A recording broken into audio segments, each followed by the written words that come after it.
And where were these people taken to? Because in Boulder was generally hit. There must have been a shortage of places people could stay, perhaps.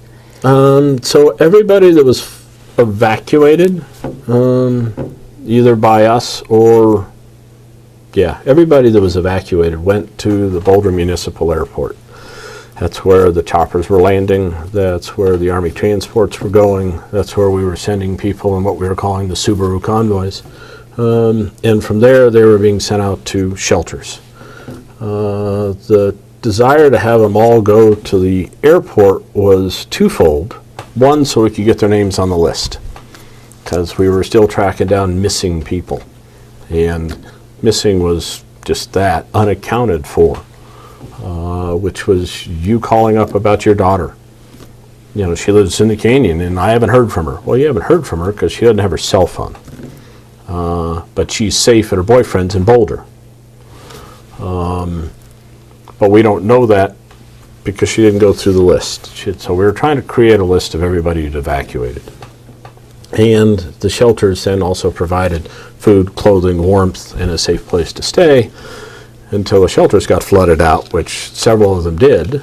And so even the shelters were being relocated, which is another somebody else's story out there. And so Friday then was more rain, more problems. Saturday, did the rain stop? Well, Friday was more rain. It was just a continuous rain with moments of more rain. The floodwaters maintained a high, constant pitch. Trying to communicate with my people down in Salina, lower 4 Mile, upper 4 Mile, Wall Street, throughout the canyon, we would constantly have to remind them to move away from the creek because we can't hear them. The sounds of the water carried by microphone was deafening in and of itself. I can only imagine what it was like for the rescuers at the time. So Friday's rain continued. We did not get the third surge, the third wave, which was a blessing, but we also still had an awful lot of damage. There was still more mudslides. There were still houses that were collapsed because the erosion being caused by the creek. So we had ongoing flooding Friday, Saturday, Sunday. But the Friday night, we went into an information gathering mode, a resource gathering. What people, equipment are we going to need to go in Saturday, presuming that the weather cooperates, and do another massive evacuation. So the we you're talking about then are your volunteer firemen and? So the we is my volunteer firefighters.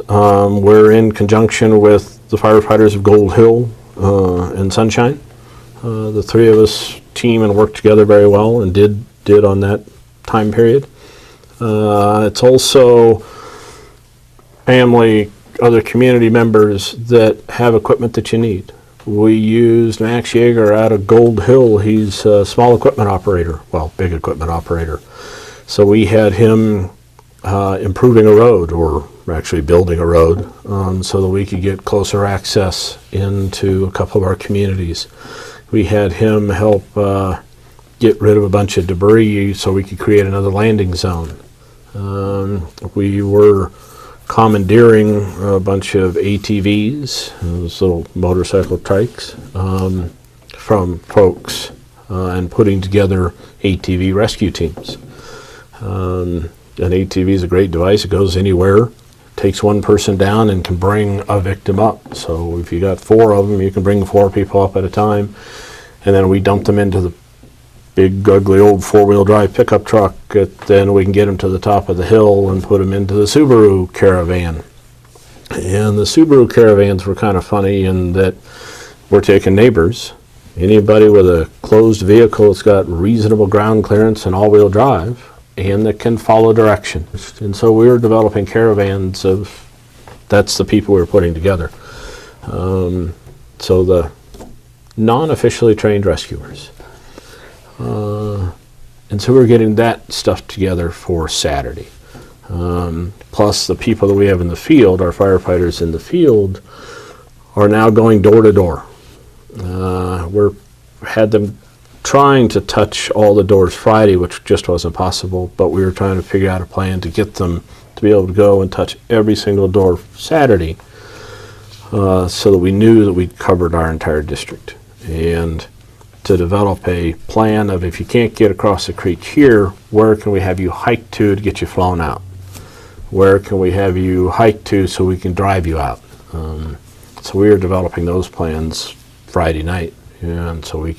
And of course, in the background to all of this, there was your own business, of course, Boulder Mountain Lodge. Did you have a chance to give that any thought, and what was happening there? Wednesday night, when I left the lodge, and my customers, and my wife lives here, and my daughter, and my mother-in-law at the time.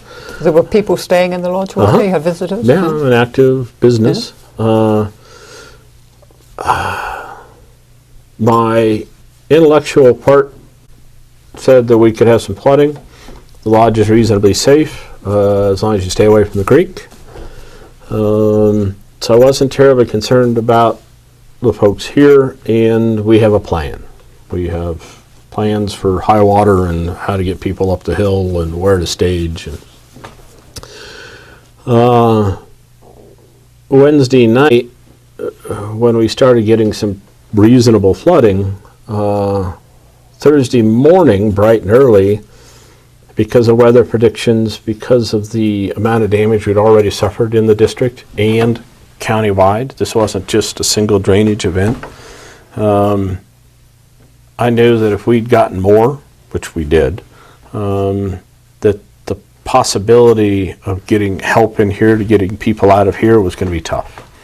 So I decided to evacuate the lodge, which meant evacuating my family, my customers, at that time, my mother-in-law, who's blind and deaf, getting her, we got to find some place where she can stay, that my wife can stay with her, and which in the scope of things seems very minor, but since it's your family, it's a pretty major deal. Where did they go? They ended up staying at the Boulder Outlook, which is an exercise everybody ought to do in their community. Think about where you can go shelter that's safe from whatever calamity it is that you're thinking about, whether it's fire or flood or civil unrest. So the Boulder Outlook Hotel took quite a lot of people? Yes. My family and many of my residents here stayed at the Boulder Outlook. We took my family down there, and then I went right up to the command post. It's hard to leave your house. It's hard to leave your home and kind of close the door behind you as you leave, there's somebody around to turn the lights off sort of thing. But it's also really hard to leave your family. I mean, you've taken them to a different shelter. You've uprooted them and moved them, and now it's okay, again, you're on your own, but you're in a worse place than you were before, and see you tonight, I hope. That's a difficult thing to do. But the lodge was substantially okay? The buildings were fine. When we left Thursday, the creek was running high, the bridges were in good shape. When I got reports Thursday day, Thursday night, Friday, we weren't sure if the bridges were intact because the water was running so high and debris, and it was kind of hard to see. My wife called me Friday morning up at the command post, which one, to get through on the phone was kind of a miracle, but then the other was, your wife's on the phone. It's kind of one of those, it's a great thing to hear from you, but I know you're only calling because it's bad news. She was calling both out of humor, but also out of concern. CNN was airing a segment about the floods happening out here, and she recognized the rather large play set that we just installed that was floating down the creek. So it was an indication of the level of damage that we were suffering. And so she was wondering how bad it was, and of course I didn't really know because I wasn't here, and secondhand reports, but now I had a somewhat confirmed report that the water level at our place was probably 10 feet higher than normal, which if you think about where your home is in relation to whatever creek it is that's near you, 10 feet's a lot of water. So when did you have the first opportunity to come back and look at the lodge and see what actually had happened? Sunday, mid-afternoon, I went down to the county airport, the Boulder County Airport, to take a helicopter ride to survey the damage in my district. And we flew over here, and I was able to see it from the air, and see that the buildings were intact, the bridges were intact. To get to the bridges, because the creek was between the bridges and the road, but that at least gave me the feeling that we would be back. And then we flew up the canyon, and as you flew up further up the canyon, the destruction became worse. And so the feelings that you have, or I had at that time, were mixed. You have the knowledge that you're going to be back and that some of your neighbors aren't. So you have kind of a survivor's guilt. You also have just from being in the command post, I knew it was bad, but again, that was that secondhand knowledge. Seeing it firsthand was tough. I'd gotten a lot of camera phone images, a lot of sort of pictures, and I knew in my head how bad it was, but when you see it at 200 feet off the ground, then you can see 15 homes at a time, and you can see a mile stretch of the road, and you can see the depth and scope of the damage. It was overwhelming and very hard to take. And then we kept flying. I mean, yeah, you see communities and you have a hard time recognizing where the houses are in that community, because the big old blue house, it's in the wrong spot. And then you realize that it really is moved, and it's moved a half a mile down the creek. It's like, oh, that house should be up there. And it surprisingly looks intact until you remember that it used to be a 2-story Victorian house, and now it's, well, half a story. You're just seeing the upper windows. Somewhat surreal, a little bit of an Escher painting there. So where is 4 Mile Canyon going from here? I mean, are many of the residents back in residence? Are some people saying, I want to not be here? What's the whole attitude, and how's the community getting itself back together? Immediately following the flood, and our community had that shock.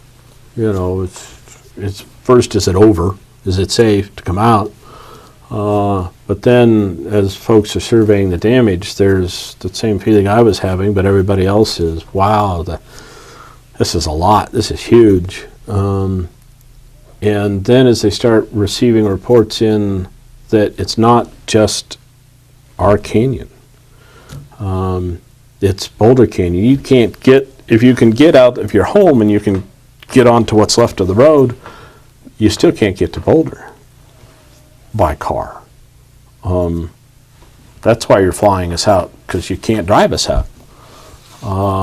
That reality, the reality that every single drainage that comes into Boulder County got flooded. All of our flood mapping, all of our preparation was based on 2 or 3 drainages being hit, not every single one. So the magnitude, a presidential declaration of disaster was declared. That's big.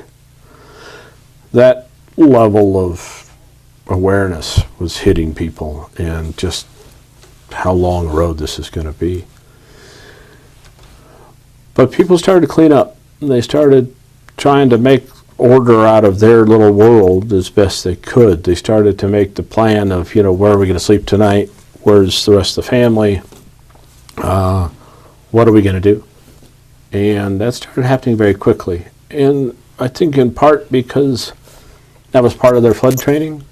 So they survived, at the time, the most devastating wildfire in Colorado's history. They're a resilient lot, are they? Yeah, that record didn't stand very long. But they had rebuilt. And those folks that weren't able to rebuild from the fire or were too traumatized by the fire had left. And so the folks that were here had survived one major catastrophe. And so I think in those first hours and days, we can do it again. Not to not ignore the emotional side of it, which of course is very great, but from a pragmatic and financial point of view, what sort of financial help are these people getting to rebuild their homes? That's an answer that probably runs the full spectrum.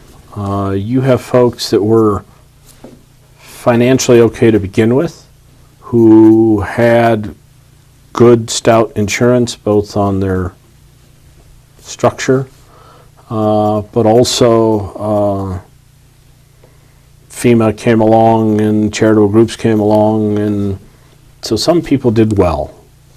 Other folks had no insurance, weren't financially viable to begin with, and the emergency assistance from both the feds and local charities is enough to get you by today.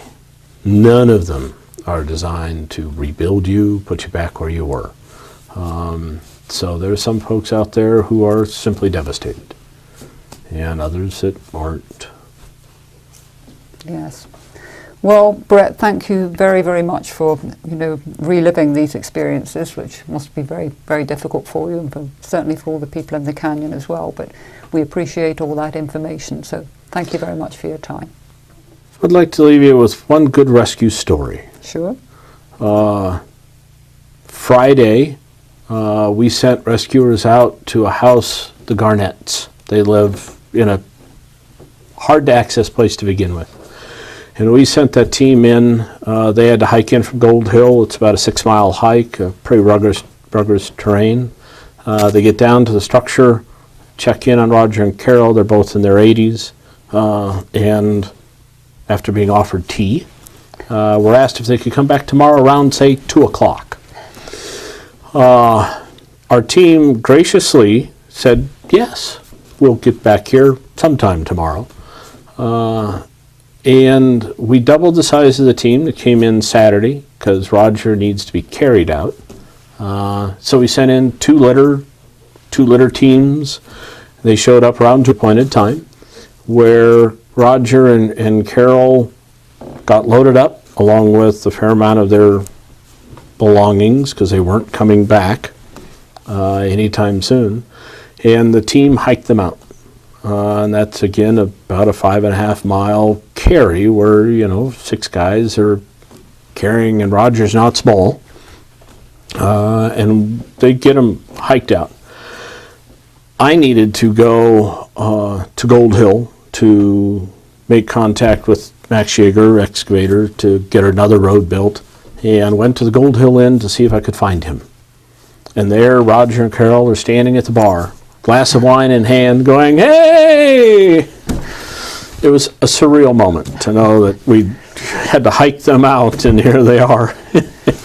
Anyway, it was one of the pleasures. Well, it's great to end up on a positive note. Yes. Thank you. Yes, thank you.